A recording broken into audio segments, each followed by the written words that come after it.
take from the season into next year?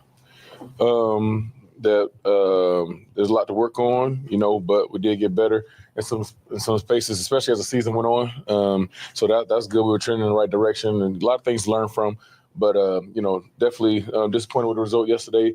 But at the end of the day, not discouraged in the point that it's a final product of what we can do in the future. So I'm excited for what the future holds, man. We learned a lot about our team this year. Learned a lot about our defense and our strengths and weaknesses, and we want to continue to do what we got to do to improve those. With so much on the line yesterday, why was the defense flat? Why wasn't it able to work yesterday against Carolina? We had a tough show yesterday on defense, which is unfortunate, and wasn't enough to win the game. Grady, can you describe the emotions after a season like this? So many highs and lows, and obviously ending in a place where you guys don't want to be. Yeah, man, super, super emotional, especially with the last two games being overtime losses with playoff implications on the line. It's super highly emotional because those games can go either way. And if those games go another way, then we are playing in the postseason. That's how close it is, and that's how much work that goes into the whole season and off season when it comes down to critical moments that we weren't able to finish in, and that makes it sting much more. But those lessons that we learn in defeat, that is going to continue to push us forward. And you just got to keep pushing.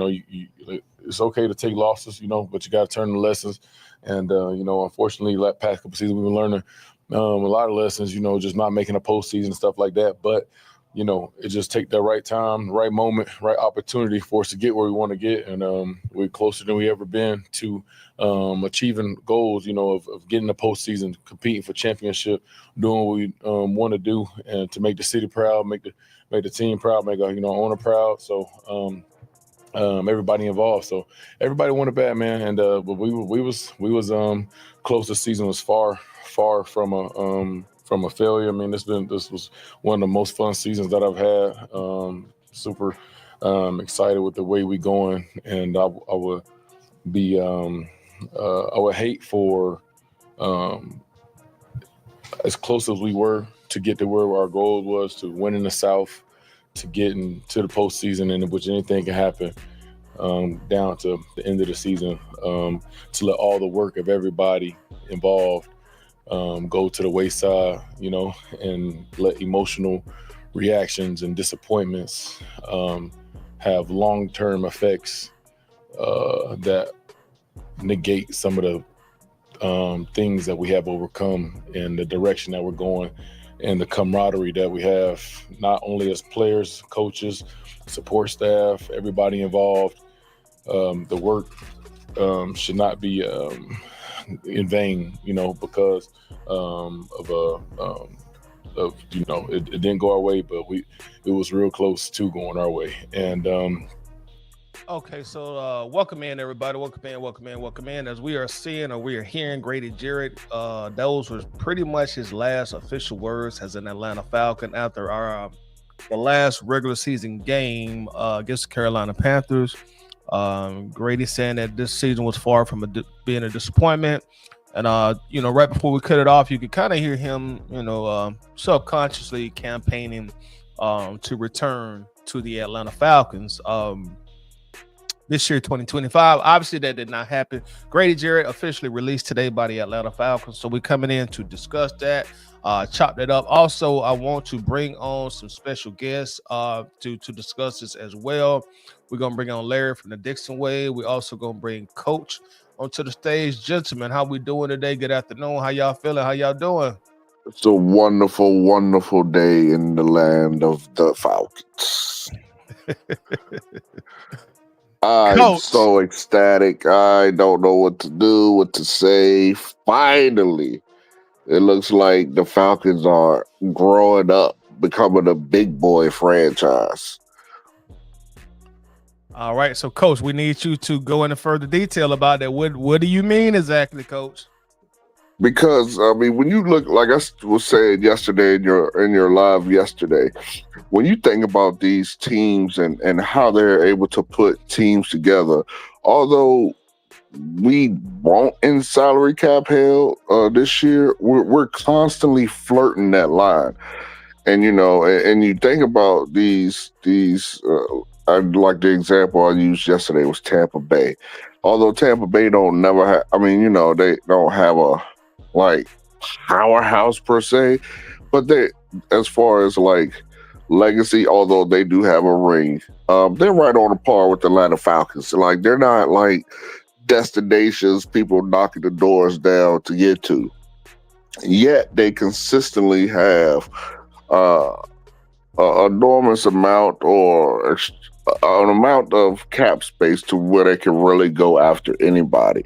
Even with stars, they seem to somehow always have cap space. And I think the issue with the Falcons is year in, year out, we hold on to players that are too long in the tooth, that are fan favorites just for the sake of them being fan favorites. Like I was a component, as you know, to absolutely get rid of Grady Jarrett. Don't restructure him. Don't do nothing. Go ahead and cut him. Let him go. Thank you for your service. Move on. Like, and I think that's what good franchises do. Like, you don't hold on to players, no matter how much nostalgia you got. You cut them and you move on.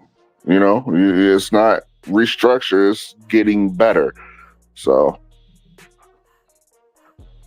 All right. Well, very well said. Also, Larry, I want to get your input on the release of Grady Jarrett, a player that has been here all 10 years of his career, player that was definitely a big fan favorite. So I want to get some reaction from you. Whoa, is that me echoing? I'm not sure. Nah, it may be me. It looks like my mic thing is peaking. Okay, we good now. I don't hear it anymore. All right. Okay. What's going on, Toddy? Thank you for having me on the show. Yes, sir. Welcome in. Appreciate it. Guys, make sure if you're watching this to hit that like button, subscribe, do everything you can. That's the lifeblood of all our streams, man. Help us get out in that algorithm so more Falcon fans can see this great content. All right. I'm kind of torn because, yeah, you know, we got fan favorites and this, that, and the third.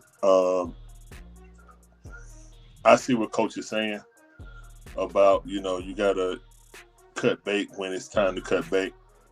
My thing is this. Are we sure we got the replaceable, the guy that can replace him right now? Rukaroro, either by injury or by team confidence by the coaches. He barely played last season. Okay? So it's all well and good and say, yeah, let's cut all these guys and this, that, and the third. Dalman just got signed by the Bears for $9 million a year. That's cheaper than the turnstile McGrady. He is rated higher. You know what I'm saying? If you look up his rating, he's rated higher than McGrady is. But you wouldn't spend at least that money on McGrady when you just got rid of. See, Larry, I think you froze. The cap space. You are the GM. Did it smile? I'm smiling. Hurry! Correct. Yay! Yes. I understand you got to move money around because you got the albatross around your neck. What's right? I got it, son. All right, go sit on the bed, please. What's right? I understand that, but you still got to make some more moves. Like if you just cutting just to cut, then I don't agree with it because you're going to be weaker unless Rukaroro and Harrison and all these guys actually show up and show out.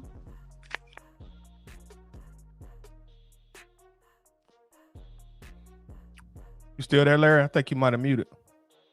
Yeah. That's it for right now. That's it. Okay. That's right now. Okay, gotcha. All right, and I want to we're gonna keep on this Grady Jarrett train for a little bit. Also, everybody in the chat, welcome in. We appreciate being here. Can I say something real quick, bro? Yeah, go ahead, Coach. Just to what Larry said, I'm gonna say the same thing to you, Larry, bro. That because Todd used to ask me the same thing, and my response is, "Can you guys still hear me?" Yeah, you sound perfect, Coach. Keep going. Yeah, Okay. we hear you. Okay. And my response to Toddy was like, yeah, that normally will make sense. You can't cut a guy like Grady until you have his replacement. But at $20 million a year, 2.5 sacks in 3 years, I mean, I can kind of take anybody at this point, and it's really not going to be too much worse. You know what I'm saying? Like, it's not like we had J.J. Watt out there. It's Grady Jarrett who's really ain't really done a whole lot, especially for the amount of money. So I feel like you could throw a rookie in, and you're not really going to do too much worse than what you were already doing. All right. I mean, all I'm saying is, you can do worse. Like if rookie can't set an edge, and he giving up, mounds of yardage on the rush. I'm saying, we ain't got to go all into the minutia of it. All I'm saying is that once you get rid of him, I understand you have to do it because you made that dumb deal of getting Kirk Cousins. Either you should have drafted your quarterback, which you did, or you get Kirk Cousins. Luckily, we did get Michael Penix because we'll be up as streak right now if we did.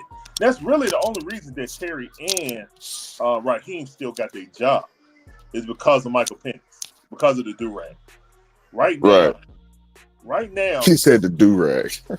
Right now, I saw a GM come take questions at the combine for a day. Maybe he was there for 2 days. I know we sent defensive scouts up there to watch everybody on defense, and it was only defense for the first 2 days. I saw Raheem Morrison in New York for the Roach and Tank fight on Saturday, so he wasn't there. So again, we going back and we saying, okay, we making these moves. We understand. You saying that we graduating to a real organization? Are we? Are we? Because I'm looking at the GM who won't go to Senior Bowl multiple times. Won't go to the Senior Bowl. Like, okay, this is vacation time for me. You know what I'm saying? So I'm taking my vacation. I'm letting my scouts do everything. All right, that's fine. What has your first round said outside of picking Bijan and offensive players? What has your second round picks done defensively? Richie Grant off the team now. All right, Arnold Ebiketie finally showed some signs, but we still need to see a consistency and some more growth. So again, for someone who misses everything, we didn't make any moves prior to this. It was just like, it's kind of like they were watching Uncle Steve and Big Low yesterday, and they were talking about, we ain't did nothing yet. We got to restructure these deals so we won't be caught with our pants down trying to do that during the free agency period. You know what I'm saying? Like, first of all, we making these moves. We should have been made these moves. You know what I'm saying? Yeah. We should have a plan. It don't seem like we got a plan, bro. It's just like throw it in the wind and see what we doing, man. Yeah. I'm with you, bro. Real frustrating that Arthur Smith got 3 years. Bro, we're not. And I don't want to be hard on the brothers, you know what I'm saying? But I'm not going to do that. I can't do that just because they black, or I need to see something that feels tangible, that we're actually running like a proficient NFL team, especially the way we tricked that season off, man. We tricked that season off, bro. You mean last year, right? I know a lot of people are throwing a lot of hatred towards Kirk.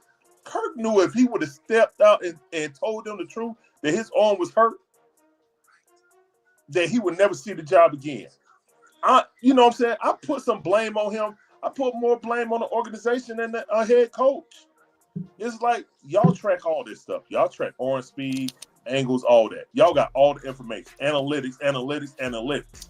That's why I don't believe that they didn't think he was. Bro, that's why I don't believe. I believe him 100%. I'm telling you that because of what you just said. Look, it's apparent. When I said this before, it's apparent that Raheem, when Kirk Cousins threw time to Cordell Hodge, and he embraced that grown man like that, I was like, Oh yeah, that 100% Kirk Cousins was Raheem move. 100% move was Kirk Cousins to the Falcons was Raheem Morris. That's why he stuck with it. You know what I'm saying? And I guess Raheem felt like I got some loyalty to Kirk since the Washington days. You know, I came and helped recruited him. So hold on, son. Hold on. I came and recruited him, so I feel an obligation. Terry won the draft, the young guy, and I wanted a veteran quarterback. We both hit on it. You know what I'm saying? We both got what we wanted as a collaboration. But I feel like that. I feel like Kirk and Raheem had that connection, and that's why Raheem ran with him that long. Even though he saw his arm was done, he saw it, but kept on doing it. So, again, man, let's see what they do. I don't want to bury them today. You know what I'm saying? Because, hey, we all know that moves got to be made when you're going to stick with Kirk. And you tell other teams like we not. He said we're not even entertaining any deals for Kirk Cousins. Put your antennas up again. So. All right, y'all. And on the screen, we have a statement from Atlanta Falcons owner Arthur Blank on the release of Grady Jarrett. And anytime Blank releases a statement such as this, that lends me to believe that this was a very tough decision for Arthur Blank. As you two gentlemen know, and everybody in the chat knows that one of our fan base's biggest criticism of Arthur Blank is sometimes he loves his players a little too much to the point where it gets in the way of business. But if y'all don't mind, I'm gonna take a quick second to read the statement off, and then I'm gonna ask Coach. My bad, Toddy. Was I going in and out? No, you good right now. Okay. I'll mute. Go ahead. Yeah, then I'm gonna ask Larry and also Coach on their reaction to Atlanta Falcons owner Arthur Blank's statement. I don't have my glasses on, y'all, so if I start struggling, that's why I can read a little bit. I left mine at the crib too, bro. Else I will help you. All right, Man, well, here I'm goes. on the phone, so I can't even see it. Go ahead, Toddy.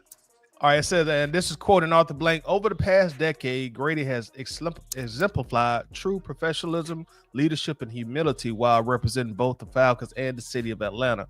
It has been an honor to witness Grady's growth, not only as a team captain and Pro Bowl player on the field, but also as a remarkable individual and family man off the field.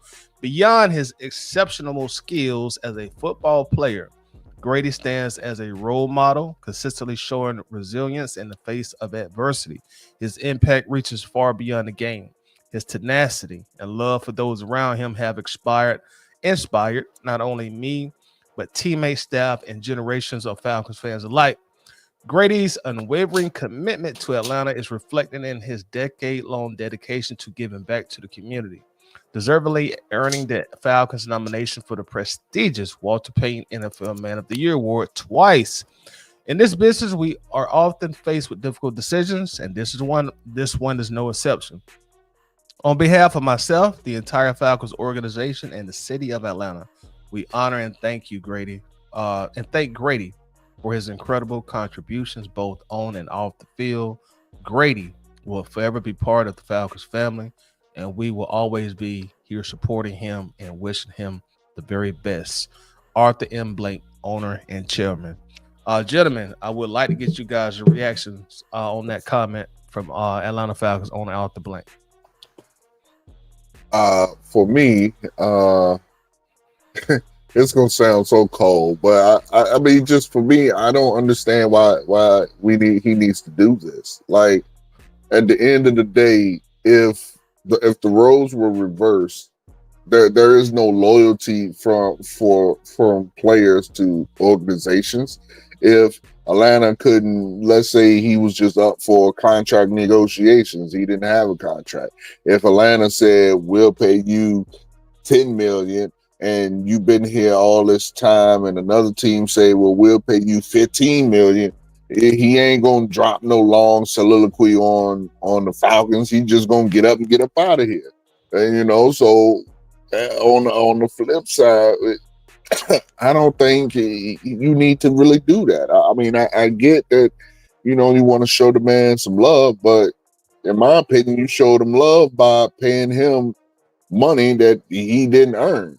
So, I mean, it's cool that he did that. It don't sway nothing for me though. I prefer he don't do it, me personally. But I mean, I guess it's good he did it.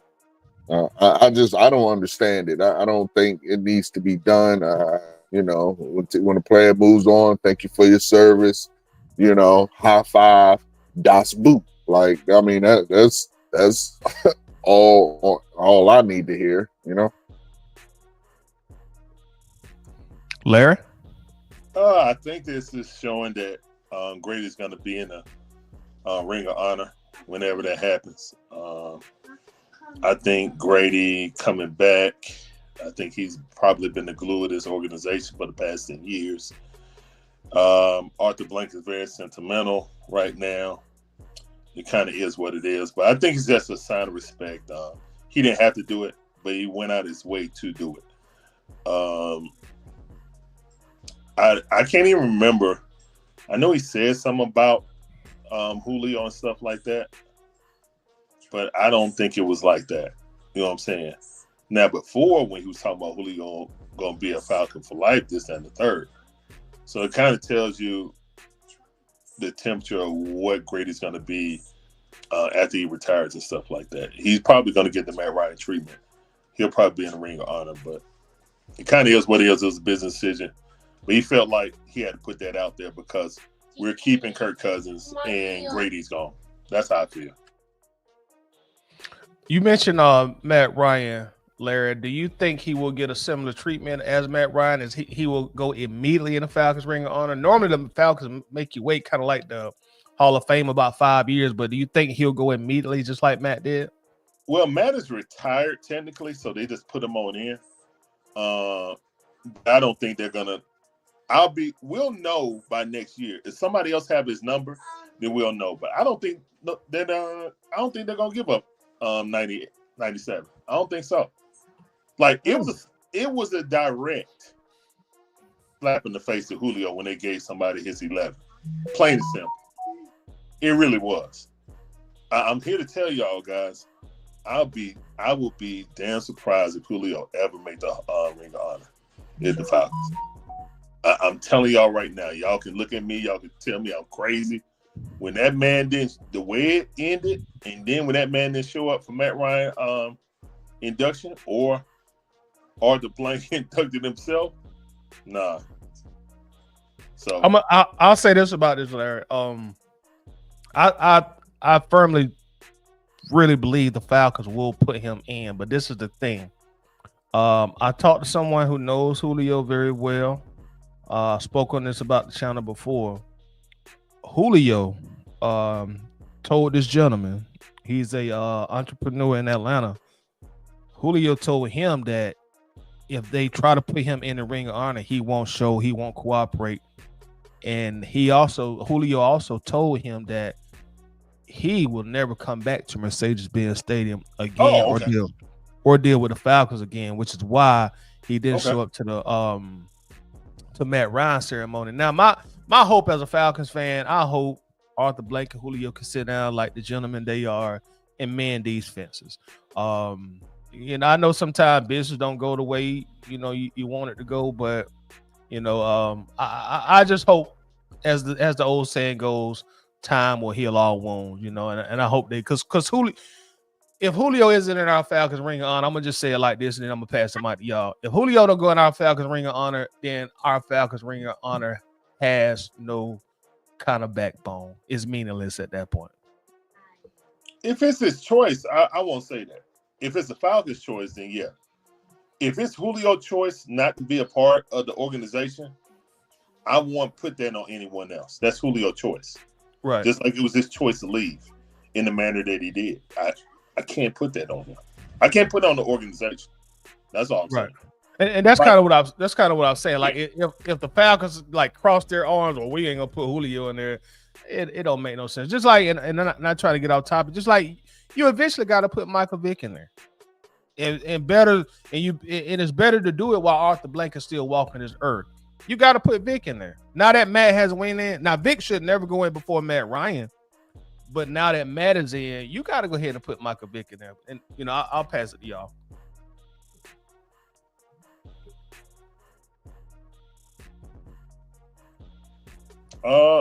Yeah, I think, yeah, that's about it, man. I mean, if Julio don't want to be in there, then that's his choice. As an organization, I'm going to put him in there if he don't want to be a part of the organization. But again, I feel if it was like the Falcons saying no, so, I mean, they just got to sit down and talk it out like men. But then again, after that, he been hanging around with T.O., so we don't know where his headspace is, man. But hopefully, calmer heads prevail.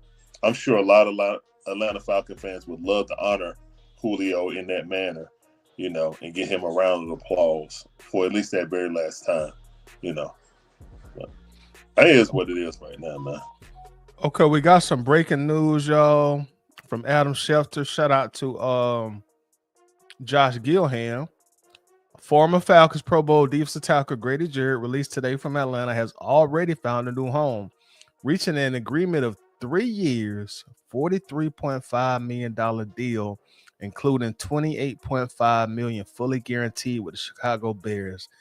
Deal negotiated by Todd Franks at Athletes First. So Grady has already found a new home, which is why I guess he told the Falcons, if your pay cut, we gonna go elsewhere. Yeah, that's probably what it was. But even still, so the Bears got Grady and Dalman. I think the biggest hit is more of Dalman on their offensive line, which we were wondering about. You know, it was pretty solid. Now we got questions about it. Now we have to draft a offensive lineman. Either center out of Georgia, who ran a 4.83, lifted about. I mean, he always had good technique. So, but those other intangibles from the Underwear Olympics kind of sold me on it. So yeah, but yeah, okay. Congratulations to Grady. I know my cousin's gonna be calling me soon because he's a Chicago Bear fan. Yeah, and that's a pretty good deal for Grady at this point in his career, man. Able to snag that kind of contract with, you know, that, you know, he got more guaranteed money than he had on his remaining contract with the Falcons. So 3 years, $43 million, man. That's a pretty nice deal for the guy. That's about $14.3 million per year. And I'm quite sure when the Falcons approached him to take a pay cut, they probably wanted him around I'm guessing around the $7 to $9 million per year range, and he said absolutely not. So, like you say, Larry, the Bears now have Grady Jarrett, and they now have Drew Dalman. Yep. And speaking of Drew Dalman signed with Chicago earlier today. So I would like to get you guys' thoughts on, you know, losing Drew Dalman, and it looks like we're gonna have to lean on Ryan Newsell. And before I pass the mic to you, like, we have been very critical of Terry Fontenot in his draft, and unfortunately, one of his best draft picks when you're talking value, production, and where he was drafted at, I think Dalman was a 4th round pick, and unfortunately, we don't get to give this guy a second contract. I think he signed for $14 million per year, and in any other year, that would have been pretty affordable for a young center when you got a brand new starting quarterback. So to lose Dalman, just to be honest, y'all, for me that hurts in the sense of that's a guy you really want to give another contract to. You hit on the draft pick and you can't keep him, and that's the after effects of the Kirk Cousins contract. So what are you guys' thoughts on losing Drew Dalman? For me, it's like,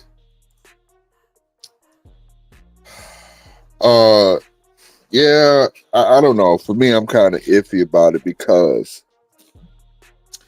we are really about to be under it in the next few years, and I know that has nothing to do with today, but somehow has to come into your thinking when offering these guys contracts. But he is a good player, and you do want to have a reputation of paying your homegrown guys. So, I mean, I'm iffy about it. let's see what comes from the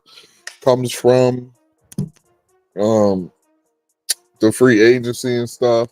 Then I'll really be able to get, like, if we don't get anything out of the free agency, then it was a really stupid move. We should have paid him. But if we get some nice pieces, then I mean, in my opinion, it was worth it.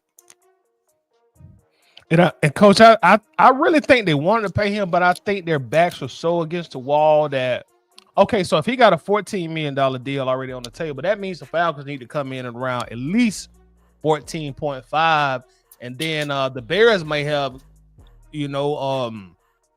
up the ante and went in at 15 million. So I think the Falcons wanted to bring him back, but the wallet just would not allow us to do it at this point in time. Unfortunately, that's what they call a salary cap casualty. Yeah, sort of like and damn, I miss him. But sort of like Big O, we wanted to re-sign him, just didn't have the bread, so we had to let him go. Like who? Alua Khan, or however you say his name. Yeah. I remember him. Also, oh, my bad. Keep going, Coach. No. I was just gonna say, and also Hoop. Hoop was a casualty of cap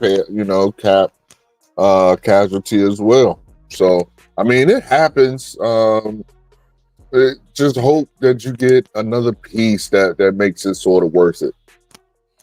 And also, y'all, I want to welcome James onto the panel and to the stage as well. James, my brother, hope everything going good for you today. We're discussing Grady Jarrett. We're also discussing Drew Dalman. So, James, I would like to get your thoughts on us losing Grady Jarrett to free agency and him immediately signing to the Chicago Bears, and also your thoughts on us losing Drew Dalman to free agency and him also immediately signing to the Chicago Falcons. James, what's your thoughts? You said the Chicago Falcons. Can you hear me? Yeah, you coming in perfect, my guy. Okay, perfect. Well, Grady, he was on the decline. So with that being said at hand, it doesn't sting that much because in the end he gave his all to the organization. So with that being said, I congratulate him, wish him on his new journey with the Chicago Falcons. And with Drew Dalman, that stings a little bit because the backup center, I'm kind of worried about him. Even though when Drew Dalman got hurt, he came in, he struggled at times. So with that, I'm going ahead and say, with that being said at hand, that Drew Dalman kind of hurt the most. Yeah, it really hurts the most because he was a good center for us and stuff like that. But the organization, when you back an organization in a corner, like you say, stuff like this don't happen. So that's all I got to say on that. And what's going on, fellas? Hey, we're doing good. We're doing real good, man. What's y'all thoughts on Ryan Newsome? Y'all think he gonna be able to step in and give us the same kind of play that Drew Dalman gave? Outside of Drew Dalman, sometime with his bad snap span, he was a damn good young center with potential to become a top 2, top 3 center in the league. So with us having a new starting quarterback and Michael Penix, kind of like James just alluded to, that is a big concerning point for me. And I love the idea of keeping our offensive line intact. Once again, especially with a new quarterback. So hopefully Ryan Newsome is up for the job, y'all. And also I want to welcome John Harris to the stage as well. John, how you doing today? Whoa, pretty good. I'm shocked. I'm flabbergasted. I'm woo.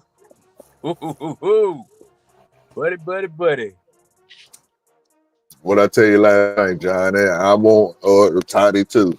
I ain't gonna be happy until I hear Trady has been released, and damn it if it didn't happen.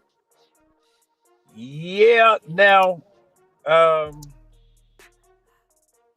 old saying comes to mind: one man's trash is another one's treasure.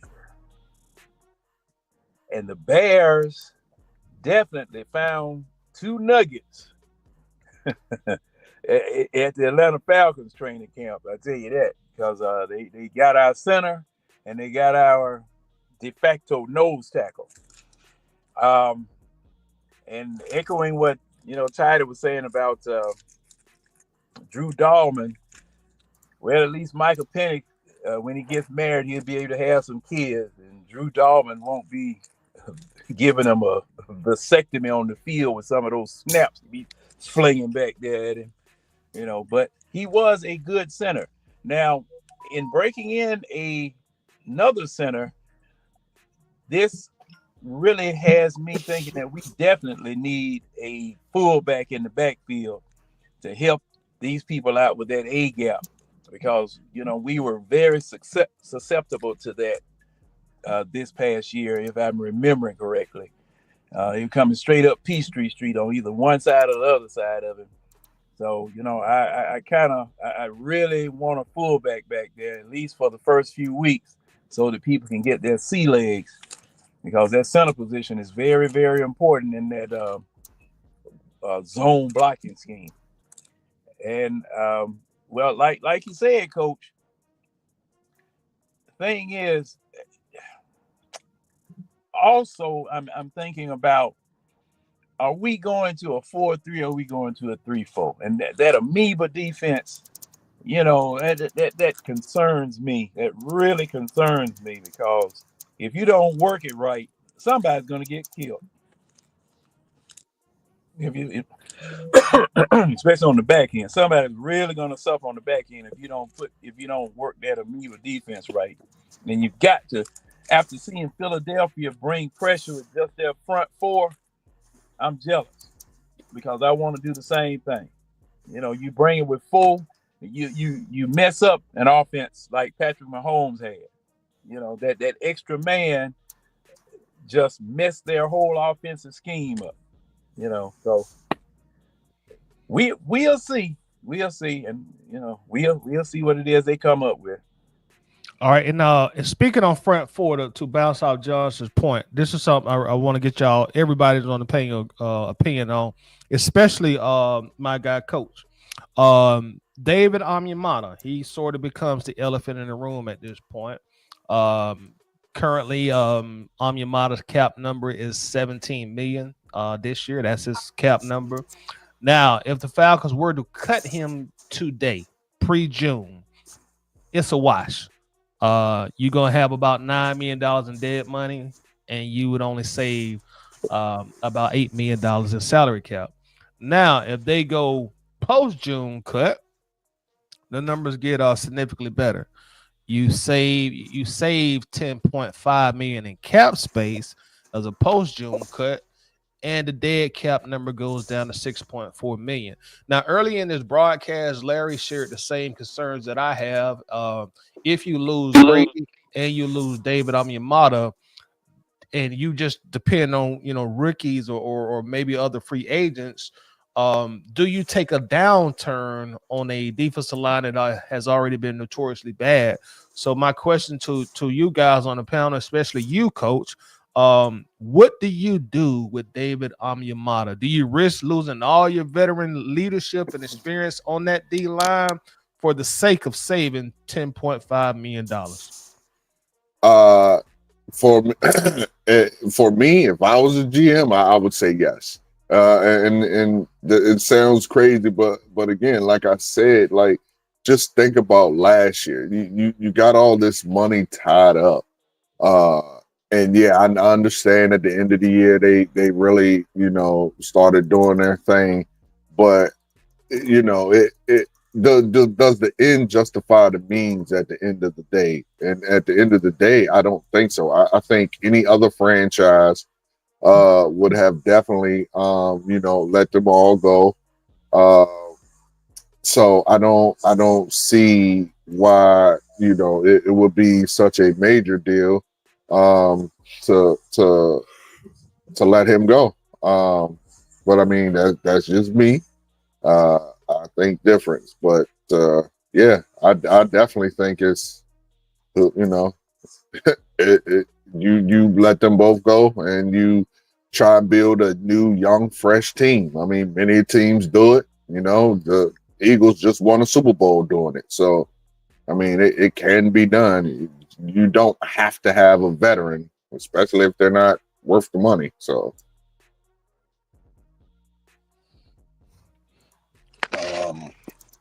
yeah, I hear you, Coach. I feel you. If we got these veterans, they not producing at premium money, then throw a young guy and see what you can get. My only pushback on that is, do you trust the GM to make good defensive moves in the draft? We're forced to. We're obviously forced to because he's still here. Yeah. But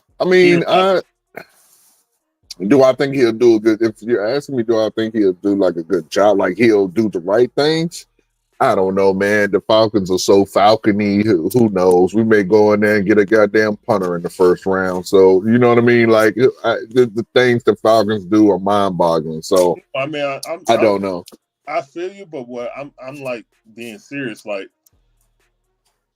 this draft is probably the most important draft we've had in the past 10 years. Because we don't want to set up. The only good feeling we really coming out of this season was Michael Penix and his potential growth. Right now, we just gave up offensive lineman. All right, who is rated a top 5 center in the league? Okay, right. Whether we know that he, has some missteps on shotgun hikes, you know what I'm saying? Possibly throwing it too low or whatever. Still, the rating is the rating. What I will say is that if he found Dalman, you know what I'm saying, which was an excellent pickup, and he found Bergeron, I would give him some leeway on finding that, that diamond in the rough offensive lineman that's, 4th, 5th rounder, something like that. But again, this season, we ain't got too many picks. So you're getting rid of all these vet guys. You got to replace them too.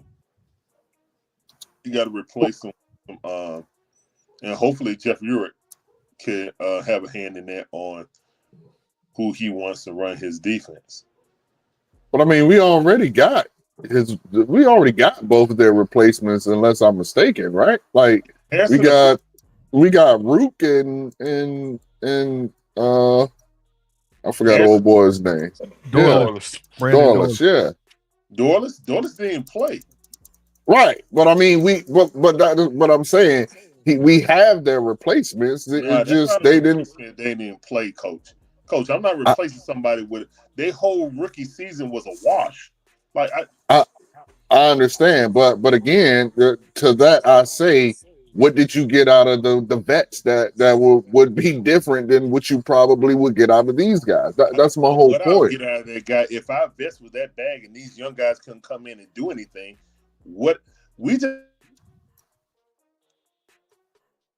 You muted, Larry.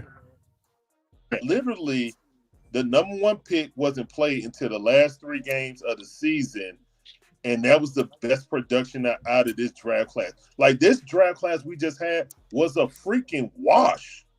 Yeah, I think it was a coach's issue, not player issue. We don't know if it's a coach's issue or not. We don't know if they can play or not. We don't. Only thing I can assume is they can't play. If they could look, if we was getting that little bit of production, and those guys couldn't crack that just to see what it is, then they are horrible, or we got the worst coaching staff in the league.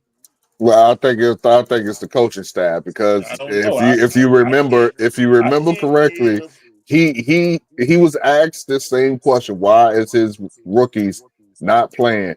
And his response to that was, well, we got Grady, we got David Onyemata, and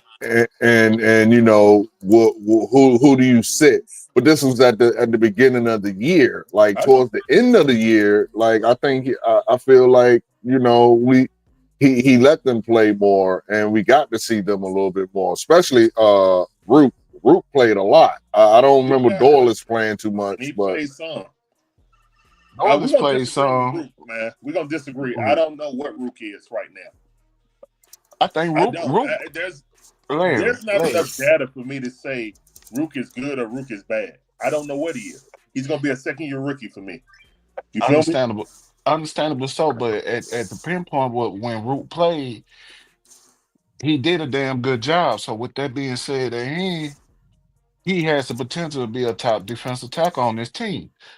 We I mean, just he gonna has have to to be. see. We're gonna have to see what the progression goes with the rookies. Yeah, That's just point blank range, and yeah. we just can't say it's a hit or miss right now because for the simple fact it is we hadn't seen that yet. Now Well, some of it I that's kind agree of with. how I look at it. Like, if I don't know Yeah, what it is, I got to get a reliable option unless they believe the injuries and the production was because of Jimmy Lake. Right now, Jimmy Lake is a scapegoat. We're going to see. Now, Coach made a point about what Raheem Morris said, because I remember that he said, because they were asking when the rookies going to play. And first thing Raheem said, in addition to what Coach said too, he was saying, whose spot are these people going to take? Because at that particular time, the defense was keeping the team in games, okay, with veterans. And looking at Philadelphia start an entirely rookie defense. They did not play all year long with an entirely rookie defense. They still had veterans there.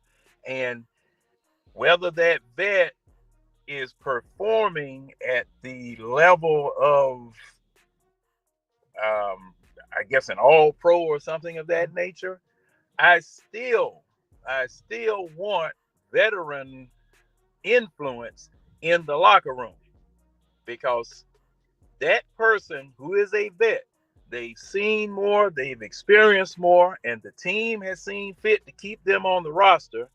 They still can bring the young guys along to whatever extent that they can, showing them things that they haven't seen before. Because, see, it's a whole nother jump from being in college to being in the pros, no matter how good or bad your team is in the pros.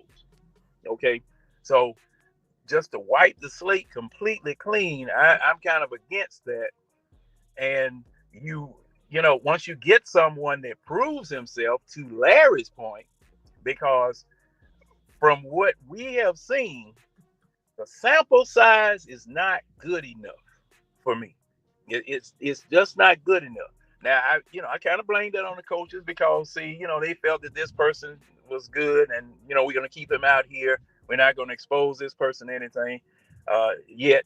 But thing is that you are supposed to work rookies in, because I remember what happened on the offensive line, and well, Tidy knows when let me see, Lindstrom and who else was it? It was this other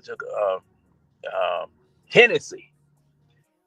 Man, that first year with Arthur Smith, they took a beating. But they said this was, you guys, you got to be integrated. This is the integration. This is the baptism right here. But that first year, those jokers took a beat. So I envision the same thing about putting an all rookie defensive line and linebackers out there without any type of veteran leadership. I would go against it. I can't put a stamp on that one. So you would keep Onyemata, as I think what you're saying, John? Yes, I would. Because, see, the thing is, okay, either way, you only save $1 million one way or the other, right? If you do it now, but if you go post June, you save $10 million. Oh, so after June, we save $9 million? Yeah, after if you make the move post June, then you're gonna save about $10 million. Like if you go post June, the dead cap is $6.4 million. The dead cap, the cap savings will be $10.5 million. in cap savings. If you do it right now, it's pretty much a wash. You really ain't saving or gaining. Ain't no reason to move them right now. You move them when you can save more money. One question I wanted to ask you guys, I don't know if this is legal or not. All right, so say the Falcons be petty and they petty bag and Kurt, you know what? We're gonna have to pay you anyway, so you're gonna sit on this bench. Matter of fact, we're gonna sign Jacoby Brissett for like $8 million or something like that. We're gonna move you to the emergency quarterback. Now, I'm not sure if this works or not. I can't find it if it's true or not. But from my understanding, the third emergency quarterback, you have to pay him, but his salary is not on the salary cap. If that's the case, I wonder if we can get a second string quarterback and put Kirk on the emergency. Tell his ass to go sit down. Oh, excuse me, I apologize. Tell his butt to go sit down. I apologize about that. Tell his butt to go sit down, and you still have to pay him, but he don't get to play for another team. Because, I mean, if I'm going to be in my petty bag and I could actually pay him, but it don't go against the cap, so his money come off the cap, then that's what I'm doing. But, again, I don't know if that's legal or not under the salary cap rules and whatever. But if it is, that's exactly what I'm doing. See, I don't. That would look because that's just desserts in my book.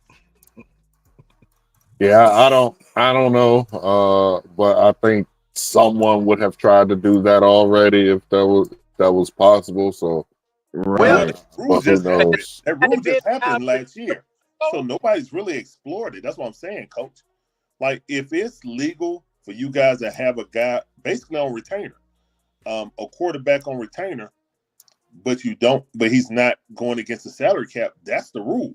From my understanding, is that there's a quarterback rule that you can have a guy basically on retainer, and he's not on your roster, but you have him under contract. And if anybody get hurt, you break the glass, and then he becomes a part of your roster. You know what I'm saying? Right. So what I understand about that rule is that you have to every team has to have 3 quarterbacks. Two are eligible. If I'm not mistaken, they all count against the roster. But 2 can only be active on game day. The third can only activate if the other 2 get hurt or if one gets hurt. Okay. That's what I understand from it. I could, again, I'm not in it, so I could be wrong. Yeah, you're probably right. I'm probably wrong, but I just thought that it was like, so basically, you can have a person on your roster. Well, technically not on your roster, just be emergency, so you wouldn't go over the person cap. I got you, but the salary cap, same. Okay.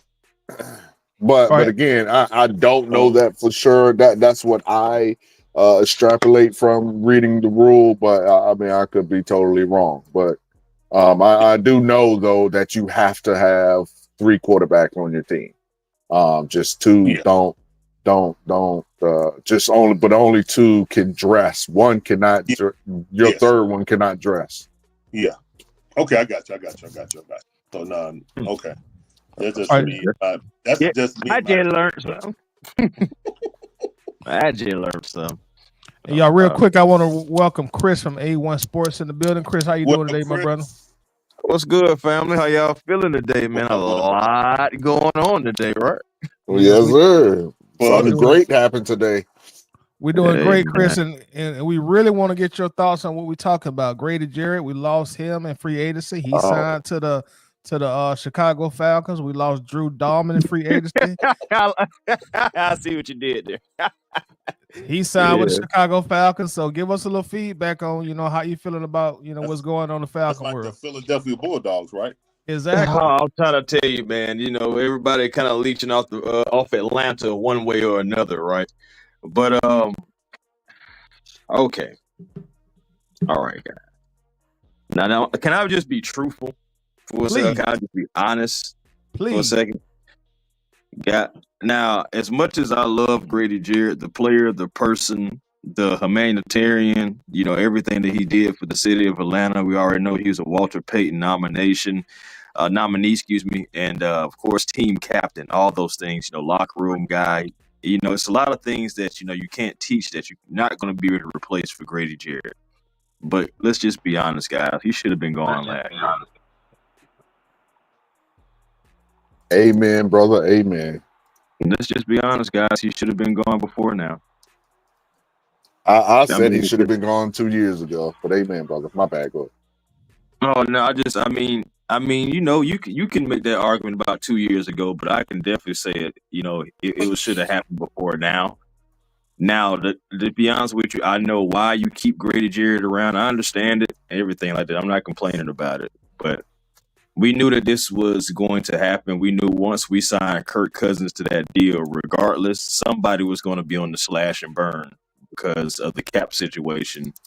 Anyway, it didn't matter. We could have went to the playoffs and all that stuff with Kirk, but we knew we still had to address some things in the offseason. Every action has a consequence. You got your quarterback, you got your quarterbacks, but you knew it's still going to be some kind of ripple effect on the back end, and that's what it is. Grady Jarrett. We could not keep him for that cap number, and the Falcons also tried to have him come back on a reduced deal.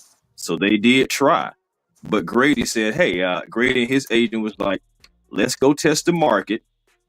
And let's go see what we can get on the market. I believe you can get more from somewhere else than what you can get from the Atlanta Falcons. And as you see from the Bears, 3 years, $43.5 million, $28.5 guaranteed. There was no way we were giving him that. Yeah, I already got a text from my cousin who's a Chicago Bear fan while we was doing the show. Mm-hmm. I appreciate it, cuz. I'm like, whatever. I mean, do you think that they? So let me ask this question. I know my feelings. I'm pretty sure I know James is and Toddy's, but I'll let them speak for themselves. Do anybody on the panel think that he's still like? Do you think that they got a great player, or do you think they just got hosed? Like, appreciate it, cuz I'm like, okay. I'm like, what? They paid up. I'm gonna say this. Now, Chicago thinks they got a great player. Obviously, they wouldn't have paid the money that they paid for him. Same thing with Drew Dalman. And like A1 just said, somebody, because of the Kirk Cousins situation, same as the Matt Ryan situation that you pointed out, Coach, earlier, somebody was going to get cut. Okay? Somebody was going to get cut. And so happened to be two people, okay? Because I was thinking we might could have retained Drew Dalman, because obviously, again, Chicago thinks he's a great. If that particular salary denotes great player, that particular team thinks that person is a good player. All right. So, as I said before, one man's trash is another man's treasure. You see people at the first of the fifth of the month scouring apartment complexes and folk houses looking for stuff that they threw out, or if they got evicted, looking through their stuff to see what it is that they want to get. That's what they did. That's exactly what Chicago did. Now, I see the thing is, as far as what I'm thinking and what the Falcons are thinking, hey, we were going to try to, sign Grady at a lesser number. And it was because of our situation with Kirk Cousins. That has hamstrung us. We've been hamstrung again. All right. So there's some victims, some unwitting victims, some unwilling victims that are, getting thrown into the lion's den, or getting thrown off the ship. So, that I attribute some of this to that. I attribute some of this to that. You know. Yeah, it's not the end all be all. Like, you're not saying that all these moves are just because of Kirk, but it is a nice cog into what's going on in this off season right now, y'all. It just is. And Somebody said that Kirk to the Browns for a 5th round pick. I haven't seen that anywhere.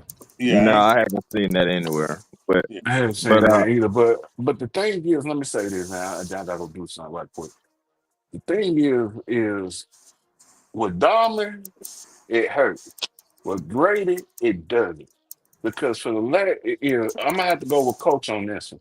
If you look at the last 2 years Grady been here, it's been a decline in his production. So with that being said at hand, I don't see it hurting us as much because that's what they did last year in the draft to get Dorless and Root. So with that being said, this day was gonna come one way or another.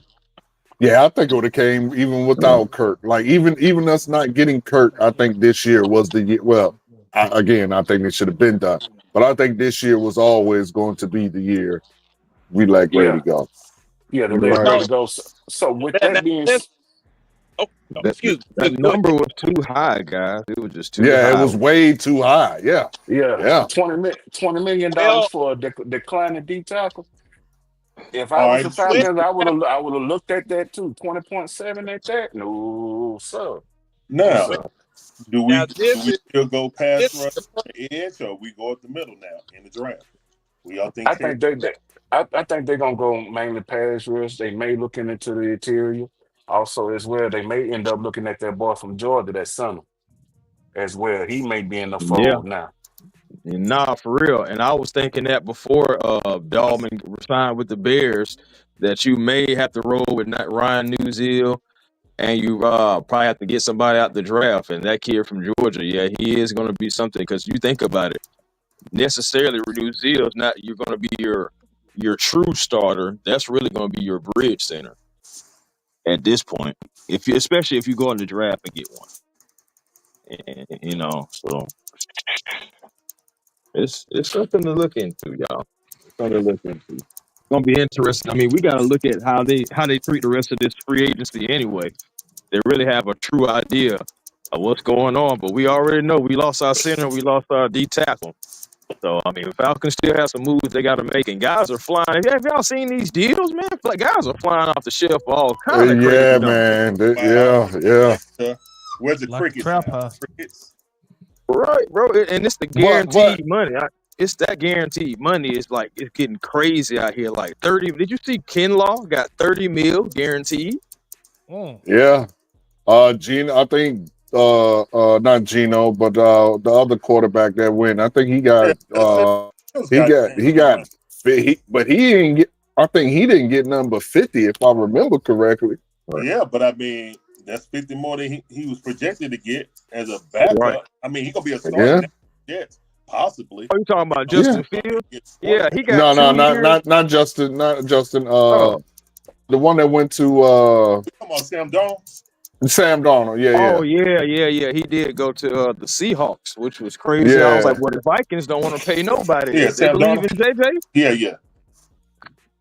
Yeah. But I mean, you said, Larry, the Falcons ain't really made no moves. But I mean, outside of Hendrickson, there really was nobody to really that I would be like, okay, yeah, we're gonna pay them a ton of money to come here. He really was the only person, and everybody else is like, okay, if you come here for a bologna sandwich, then cool. If not, then you stay where you at. And also, real quick, y'all, want to thank MVM1978 for becoming a new member of the channel. We definitely do appreciate that, bro. We appreciate you. Hey. Thanks a bunch. I also want to add another element to this conversation we're having, gentlemen. According to Over the Cap, we currently have right around $10 million of available salary cap space. We started off at about -6. Now, there are two other moves Atlanta could make. If they decide to do so, Terry Fontenot could restructure the contract of all pro guard Chris Lindstrom, which would automatically free up $10 million in cap space. You also could go to Jesse Bates, restructure his deal. That'll give you a little bit over $6 million.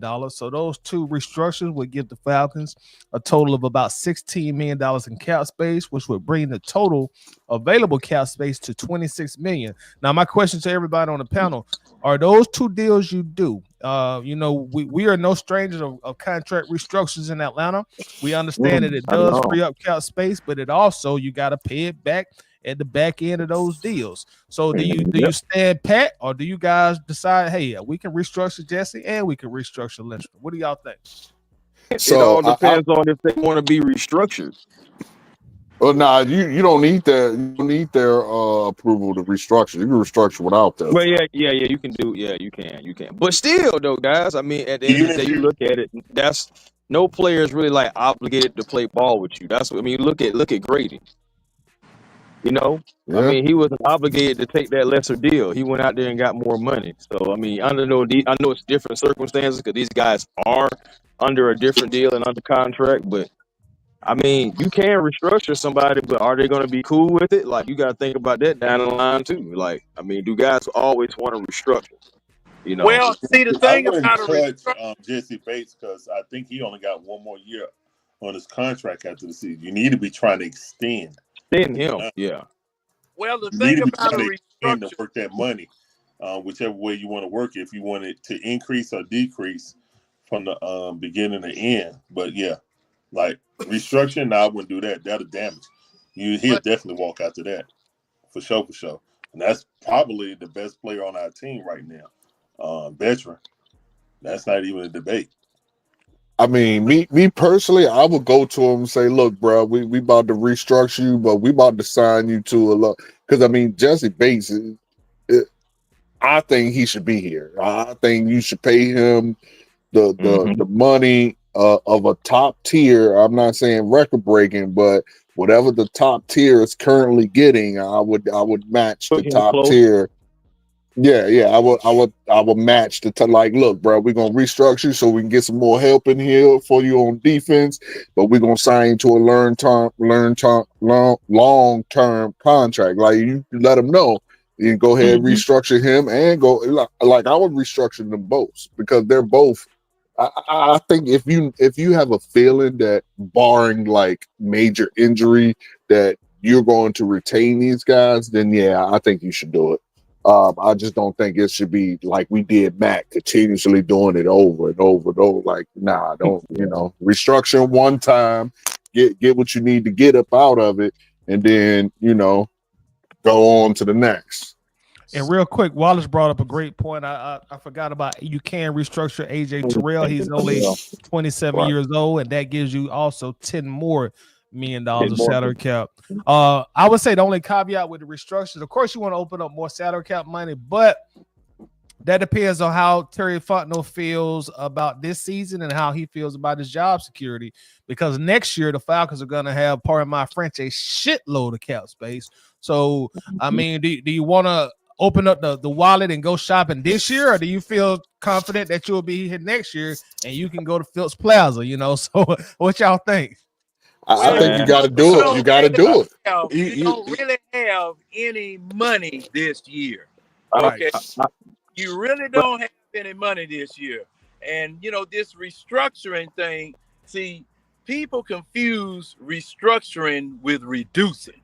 You're right, John. You're right. People confuse restructure with pay cut. Keep going, John. Restructuring is just moving money around. They could change his entire salary to a signing bonus and the cash, okay, or whatever percentage of the salary. So I mean, and that was Matt Ryan's down the road so many times. It was, you weren't giving him a new contract, you weren't reducing the amount of his contract, but the guaranteed money, you were, instead of paying it to him in a weekly salary, okay, we just give it to you in a lump sum, as a bonus or whatever. And that was something. There was one more thing I wanted to say about the Grady Jarrett conversation. Grady Jarrett this was his first year back from ACL. Major injury. Okay, this was his first year back. I thought last year was. No, he got hurt last year. Oh, okay. This is his first year back from an ACL. Now, there has been talk about Grady Jarrett's production declining. The problem with Grady Jarrett's production is that he didn't have anybody next to him.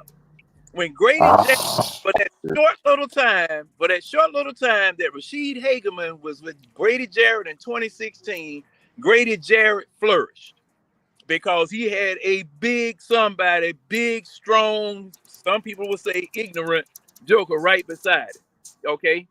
Now, the Bears, in signing him, okay, he's going to be 2 years off of that ACL. And one thing about an ACL, you are playing the most difficult position on a football team that requires an ACL besides running back, and that's at nose tackle.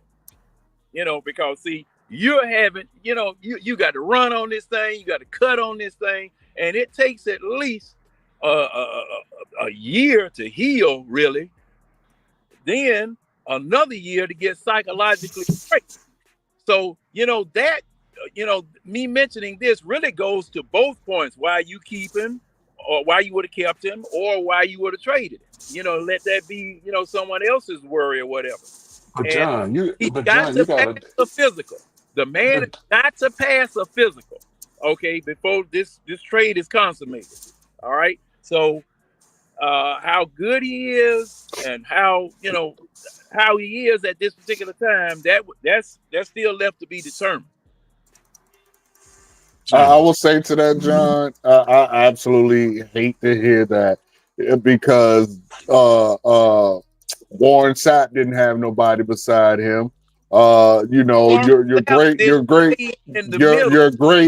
great players find a way with no excuses. So I don't buy that. I don't believe in that. I don't aspire to that. You either get it done or you don't. Saying that you don't have nobody beside you, that's a crutch. And if that's a crutch you're going to use, you need to be off my damn team anyway. Hey, Coach, how did Emmitt Smith win the rushing title? Well, I don't understand the question. What do you mean? Wasn't it because of Darryl Johnston blocking for him? That's different, bro. No, wait. You're getting blocked. Oh my God. Okay. All right, John. What did you just say? You got it, bro. I mean, two totally different things, but okay. It's the same thing. John, he was on his decline before the ACL tear. Exactly. What? No. Yes, he was. Yes, he was. I can't agree with that. He was, bro. Oh, see, you never had anybody. Okay, who was there? John, if he didn't have nobody, how did he make it to the Pro Bowl if he didn't have nobody on the side of him? How did he make it to the Pro Bowl? Because he was dumb. He was Pro Bowl. What year did he go to the Pro Bowl? 2020? If I ain't mistaken, that was his last good year. If I'm not mistaken, it's 2020. Yeah, somewhere around there. And since then, he has done literally nothing. No, just because you don't make it to the Pro Bowl don't mean you didn't do nothing. I never said anything about the Pro Bowl. I'm saying his stats speak for themselves. That's what I'm saying. Okay, and see, the thing is, gentlemen, the defensive line is a unit. Okay, if you triple team one person because that person is the most dangerous person on the line, okay, just like team a person because that person is the most dangerous person out of the 4 down linemen, of course that man not gonna do nothing. When you go 2 or 3 years into the future and look back as to what that man did that particular year, you got to remember what it was that they did to him to nullify him. It was the same thing with old boy that was on the side of Dwight Freeney. Okay, so that's not how it works. Toddy can pull up Sport Track. Sport Track takes all that into consideration. I showed you this before, John. We've had this same conversation before. Sport Track shows you everything that player does on the field and breaks down the amount of money that their salary is and what their play is. And since 2020, he has never reached he has never reached what his salary says he should reach, not one time since then. So like that, all that sounds good. Him being double, triple team, it happens to players. They take that into account, and he still don't. I mean, like there is no way to justify paying him the amount of money that he was getting, because his play on the field just does not match the salary. Well, Coach, the Chicago Bears have just proved you wrong. That's like saying that the Minnesota Vikings proved the Minnesota Vikings wrong by giving Kirk Cousins a contract. That means nothing. We were dumb enough to give him a contract. Oh, you right. You got it. No, okay. That's what the going rate for the quarterbacks were at that particular time. And had things worked out differently, we would have made off like bandits. If things had worked out different, if he hadn't gotten hurt, we would have made out like a bandit. Okay, y'all, on the screen, someone has captured a video of Micah Parsons, newly signed quarterback Justin Fields, Atlanta Falcons player Kyle Pitts, Atlanta Falcons player Bijan Robinson, all on a trip together to Dubai. Do you think Robinson and Kyle Pitts are trying to sell, pitch, or campaign Parsons to explore his options in Atlanta? I think that's just reaching. They better be careful. I don't want to give up another draft pick for no jump. I think players. I'm not real keen on the rules, but I think players can kind of campaign. Yes, players can talk to other players. They just can't have no contact with anybody in the organization. Exactly. That means trainers. That means the damn mail lady. You can't talk to nobody in the organization, but players can talk to players. Okay. I'm gonna take this with a grain of salt. I know you interviewed him before, Tidy, Mr. J. Ben. Right. Mr. J. Ben has been putting out that the Atlanta Falcons has been talking to Dallas. Right. I'm taking it with a grain of salt. Like I said, I'm taking it with a grain of salt. And let's just be honest too, man. Let's be honest, guys. I mean, on that trip, those guys have mentioned something about coming to Atlanta to Michael. It definitely. You're not going that whole trip without saying, "Hey, man, wouldn't it be cool if y'all just played together?" You're not, Yeah. Are they all under the same agency? Does anybody know? I hadn't seen that, but I have seen that J. Ben put it to a point that when all people like Trey Hendrickson was Kristen the trade, Myles Garrett at the time, and things like that. He said that the Michael Parsons was more easier than anything, and they have been communicating. It is. Interesting. John, you got a question from the comments from doing stuff with CJ. He wants to know if you were Terry Fontenot, would you pay Grady 3 years, $43 million?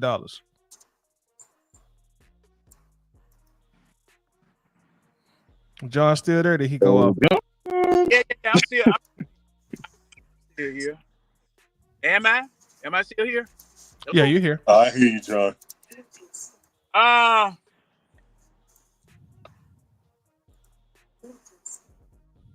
See, I really don't know. I don't know if I would go that high. But I would keep him definitely at what we were paying him. And see, that's hindsight being 2020. I got a caveat that. That's hindsight being 2020. Seeing what the Bears did, hindsight being 2020. this is going to be your second year off of that ACL. You training, you getting better.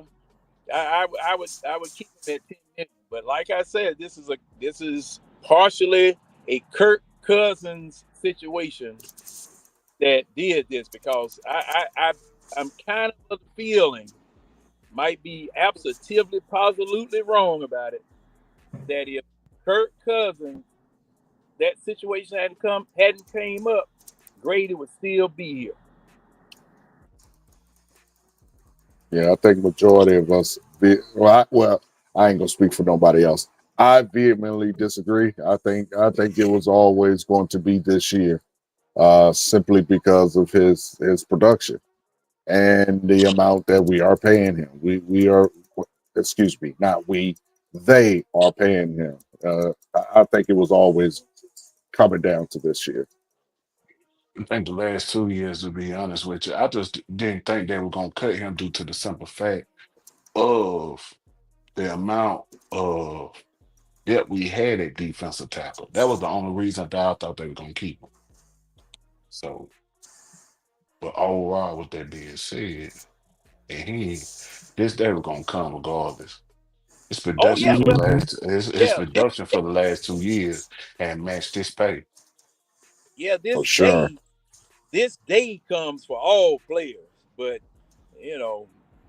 my thing is that I wanted to see what he could do with some help, because one can't block three, and in some cases, one can't block two. And his play deteriorating. That was just, hey, and remember too, because see, these things are coming back to my memory. You put together a defense under Arthur Smith with spit and baling wire on all positions on the defense. All right, so Grady was the only real threat that you had since 2021. If I'm not mistaken, you guys can, call up some other names and we'll debate those, but thing is that the past 3 years, it was only last year, a year before last, that you spent some real money on the doggone defense. Okay, because we had mortgaged our future offensively, all offense, everything we were drafting. No tight end was safe coming out of college. Okay, because we drafted them all. Arthur Smith going to get Marcus Mariota. I mean, it was just a whole bunch of mess going on, and the defense was neglected. The defense was definitely neglected. Until you decided to go get Calais Campbell and a couple of other pieces. When to spend some money. So those are the things that I'm taking under consideration and looking at before I say that, okay, you got rid of a Grady Jarrett.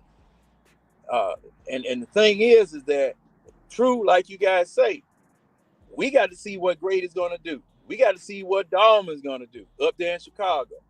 It could be good money thrown after bad, but somebody felt that this man deserved to, get this type of salary. These two men deserve to get those types of salary.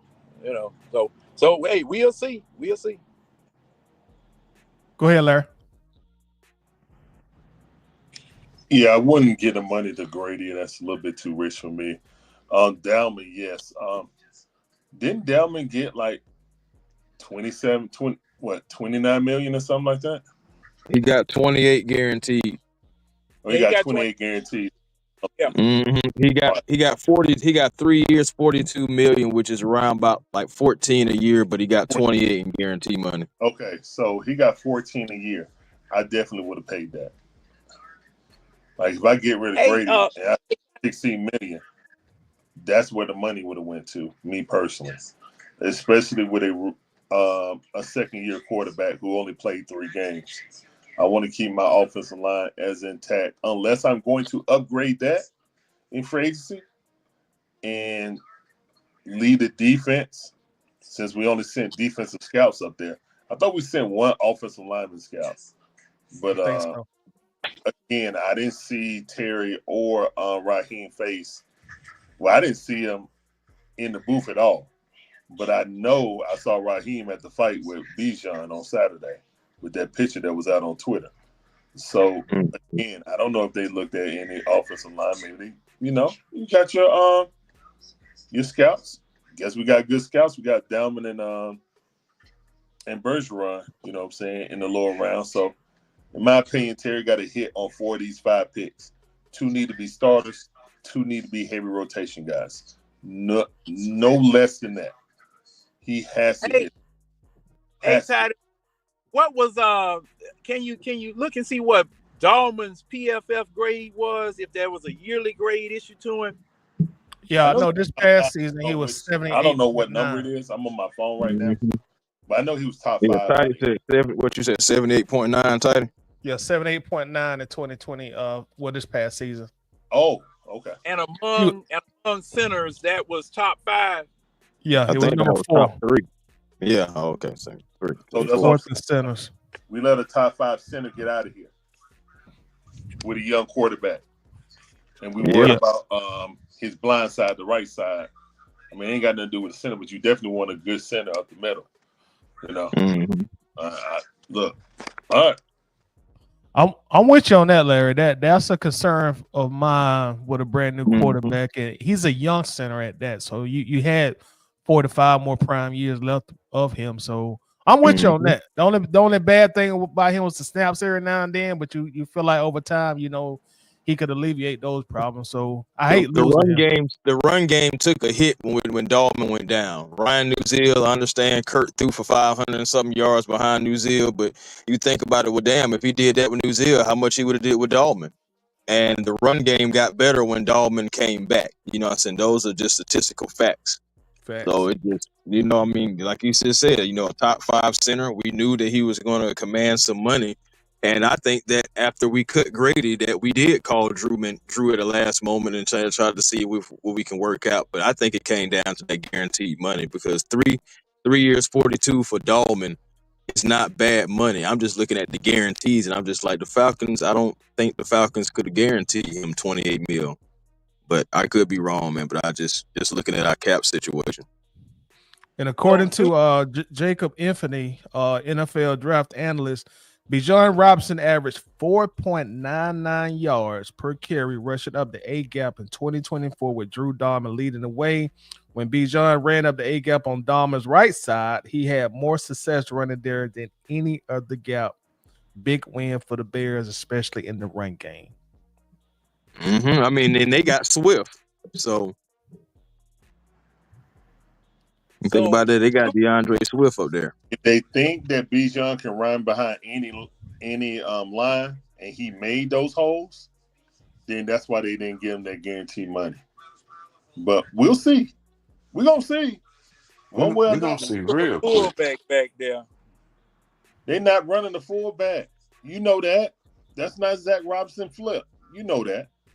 When they stick fullbacks back there, I've seen a couple. When we were doing our film session, we would see fullbacks back there in spots or whatever. That was the tight end, John. John, that was the tight end. Well, I mean, it's fullback. You don't run tight ends. Yeah, and see, and your point. I'm just saying. To your point, James, you right. I want a legitimate fullback back there.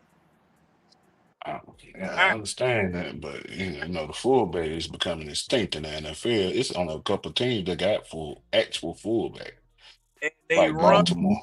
Folk, hey James, and they run over folk like tractor trailers over Volkswagens. And That's true. I agree with that, John. And man, shoot, they had a 300-pound fullback in Baltimore. The way our roster is structured right now, the only thing we're getting a fullback is you got Bijan on the roster. Of course, you got Tyler Algier on the roster. Then you got that backup running back. I forget his name. I think he came from Alabama. From Bama. Right. Yeah, so Algiers to get something, man. Like, So for real. what I'm saying is, like, the way the roster is set up, you don't really have a roster spot for a dedicated fullback based on how our roster is. No, I Do feel you guys, do you we got guys think we Right. abandoned the over 3 outside tight zone? No, You right. no, they not. You know, It's a staple of the offense that Zach Robinson like to run. So that Mhm. outside zone is not going nowhere. We're Okay. just gonna have to make adjustments with Newsom in the middle now, running that zone blocking scheme. Sometimes Newsom is excuse my friend, he gets his ass whooped. Mm-hmm. see now, But the good thing about that is it's not a good thing about getting your ass whooped. But I'm just saying, like, the good thing is, I mean, Penix and New Zealand are familiar just because the backup with the backup. So maybe that maybe we at least get some kind of relief there, maybe that they know each other. But I just don't think you want to roll with a rookie center with pretty much a rookie quarterback. I mean, this will be his full season. Yeah, that's true. That's true. But Right. overall, I think he does eventually start. And it's just hopefully he just progresses from year one under the scheme to year two at center. That he just steps up to the plate and do what he have to do to protect Michael Penix. Because we definitely don't need no injuries to him. Mm-hmm. Yeah, Agreed. And for Thanksgiving. people wondering why David Onyemata is still on the team, well, I know technically what Ulbrich wants to do, it would be Onyemata over Grady, if you want to think about scheme, I guess. But I honestly, for me, I don't want David on this team. I mean, I don't want him. I mean, I'll say cut him and save that meal, but I know we got to have some kind of veteran presence on the line. Other veterans are getting scooped up, so it's getting slim pickings. You may have to keep David, but I want David gone, honestly. Yeah, I mean, we talked about that before you came in, Chris. That okay. that if you trade him, you know what I'm saying, at a certain point, I guess before June, that it would cost like he gives us like what, 10 million off the cap. If we do it now, it's 6. So you just wait until it's 10. It is what it is. Get the maximum for it. Yeah, I'm not mad at that at all. Yeah, but the thing is, waiting around, just like you just said, it's gonna be slim pick. I said the same thing, bro. I said, I don't really care that he's a veteran. If he ain't worth it, then get rid of him. Like for me, it's like, people for me, it's like I don't think what we got on the team can be any worse than what we had last year. So if that's the case, then yeah, let them guys go and run with the rookies and just start building a team of young, talented guys. Like, I mean, that veteran presence is not mandatory. So, question, y'all: what's going to be our comp pick for losing Dalman? And it'd be nice if they give us a third, right? Right. That'd be nice. I mean, I'm just thinking because he's a top 5 center. Like we at least need a third, right? Yeah, and he signed a big contract for his position too. I think they factor that in as well. Right. So I'm like, at least a third or a second, at least. Yeah. Oh, well, hey, since y'all asking that, will we get a comp pick for Grady? I don't think for Grady because he signed another contract with Atlanta. I don't think so. I'm not sure the rules of it, but I think Grady's disqualified from it. See, Dalman, we drafted him. Oh, if you signed a second contract with a team, yeah, or we drafted him, and this is his first contract since his rookie deal. Yeah, that's what it is. I think it's like if you don't sign them after their rookie deal, you know what I'm saying? Then you get compensation. Something like that. So Grady don't qualify. All right. Well, with that said, gentlemen, I'm gonna go ahead and wrap this up, man. It was a great show. No, wait, whoa. Hey, Tidy, you looking that up? Because we looked that up Wednesday, and I don't think that the amount of contracts that the person signed was a factor. I could be wrong, but I think we looked that up. All right, let me look at it real quick. See if I can find it. Hello. Man. Yeah, I'm looking it up, John. Okay, it says in the NFL, a team qualifies for a Man, my signal ain't worth nothing on here. Can you hear me, John? John, can you hear us? Can you hear us, John? Bad. You gapping a little bit. I guess it's me. I guess it's my signal. But it says a team qualifies for comp picks if it loses more or better qualified free agents than it gains in a given year. Okay. Oh, we definitely are right there right now. Right. The greater the net loss, the more comp picks the team receives. The NFL awards comp picks between rounds 3 and 7. So the best we can get is a 3rd round pick. Right. So I missed part of that. Does the amount of contracts that a player signed factor in? Based on what I'm reading, no, it doesn't, John. Oh, okay. I thought we looked that up Wednesday when we were talking, Tidy. So we can get a pick for Grady.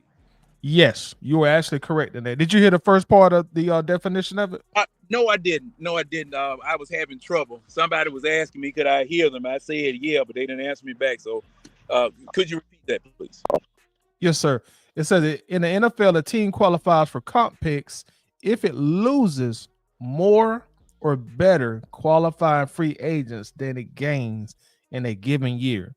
So thus far, we are definitely going to qualify for comp picks because we have lost a lot of players this year in free agency, and we ain't signed nobody. Yeah, we ain't signed nobody yet. So, hey, could that be the strategy as to why we're not doing anything? We're dumping instead of acquiring anything? Possibly so. I mean, that's a possibility. You know, it's risky, but it's still a possibility.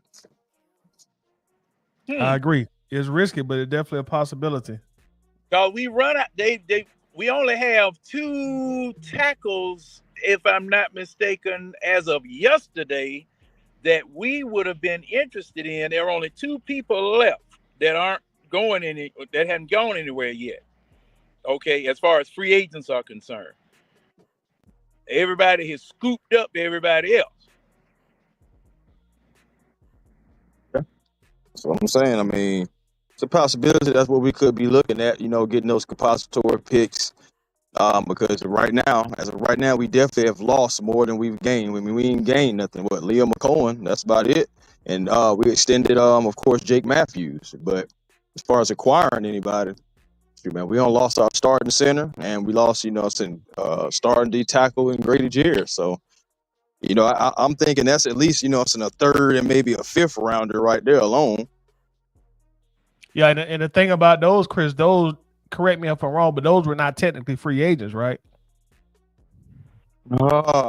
Yeah, there is that part. So that's actually a good thing. Drew Dalman was at the end of his rope. But yeah, Grady, I know Grady still had, was under contract. So that may factor in it. It may. Oh no, I mean for the guys that we signed, the long snapper and Jake Matthews. Oh well, yeah. See, those 2 guys, those were just extensions. They weren't free agents. Right. And my point is that'll help us in terms of comp picks because we're just signing contract extensions and we're not picking them up in free agencies. Mm-hmm. So yeah, I mean, you never know. That could be something, and then possibly still trading back and getting more picks. You never know. Hey, okay. All right now. Y'all about to make Terry Fontenot look a little better than he did a couple of days ago. Hey, we're not saying that's what he's doing, but we're putting it out there that hey, it's a possibility. I mean, at this point, man, we can't rule nothing out because nothing has been made, no moves has been made on the first day of free agency. Now, this is the first day, and it is legal tampering. But let's just be honest: how many deals like Milton going from the Panthers to the Patriots are going to happen? Like how many players are going to say, about face, I'm gonna go this way.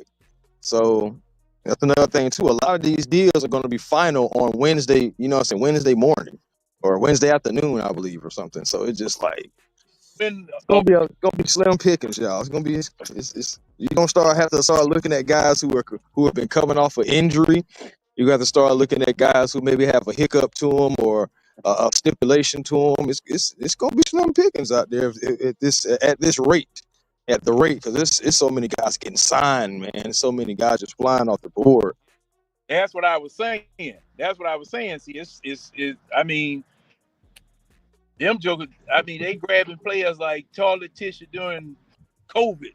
You know, man, look, ain't nothing gonna be left on the shelf. Ain't gonna be too much stuff left on the shelf.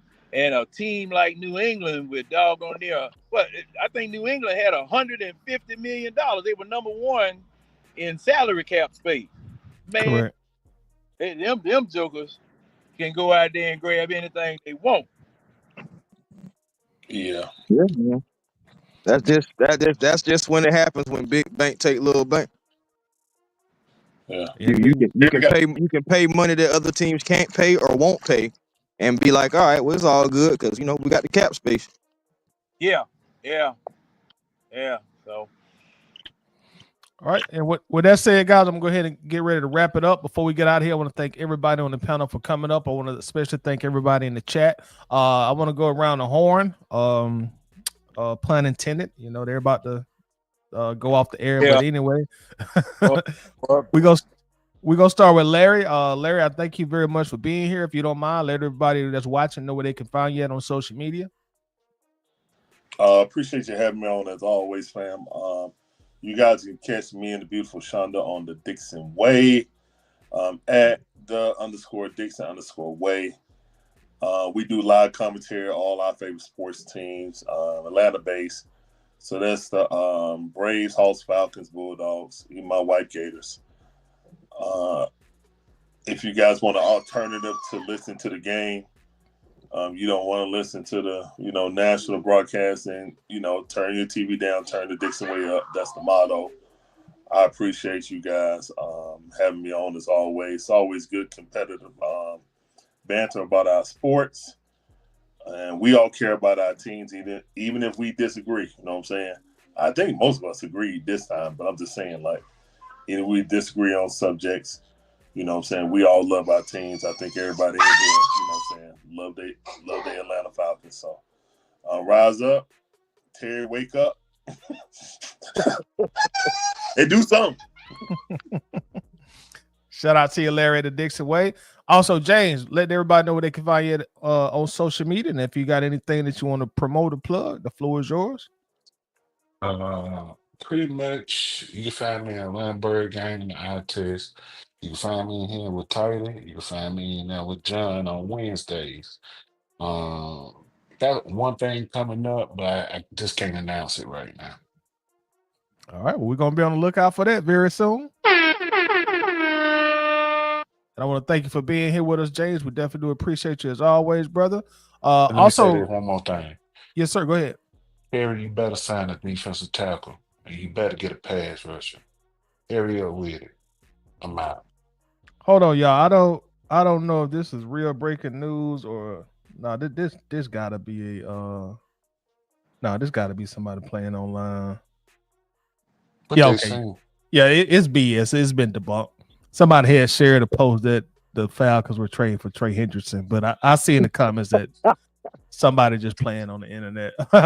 But they trying to will it, ain't it? They trying to will it. They almost got me. I'm glad I kept reading. But my main man Chris Tip Moore from A1 Forever, man. Please let everybody know where they can find you on social media, sir. Oh, yes, sir, man. Well, you actually on Twitter and Instagram, it's A1 Forever.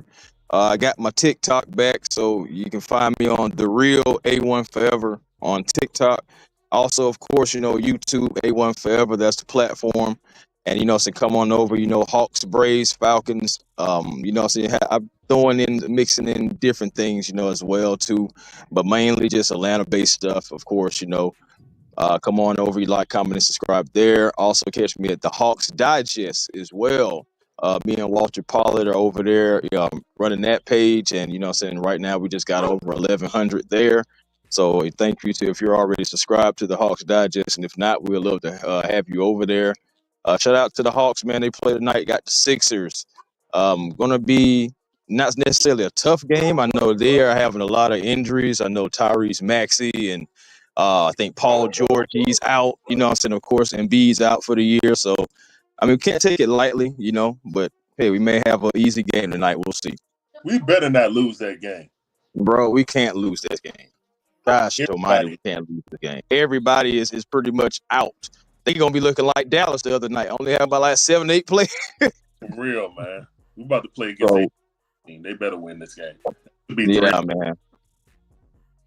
All right, I want to thank A1 for coming up and joining us, brother. Appreciate you as usual. And we got you're welcome. Our main man, our ultimate triple OG, John Harris. Let everybody know where they can find it on social media, and please close us out, good sir. Tidy, really appreciate you having me on with these fine gentlemen here to be able to, just talk a little bit when I'm lucid. You'll find me on the eye test Wednesday nights, 10 o'clock. We'll start in Atlanta, and we might end up in New England somewhere, but we'll talk about it. We'll get in depth on it. And for James, if James is going to start a new venture, I certainly hope he treats me on his new venture better than I treat him. Ha! Don't do that. Don't do that at all. You treat me you treat me well. And the new venture, it's not a podcast, but that's coming. But it's something else that I'm working on. All right. Well, we're gonna wait on the exclusive whenever he's ready to bring it to us. With that said, I want to thank everybody for coming in. Make sure that you follow everybody on this panel, the Dixon Way, everywhere on social media. Make sure that you follow James everywhere on social media and be on the lookout for his announcement coming very soon. Make sure that you follow John also on the eye test as well, and also make sure that you follow Chris Tip Moore at A1 Forever. With that said, we out of here. God bless, and we will check back in with any new Falcons news. Peace. Control. Bye-bye.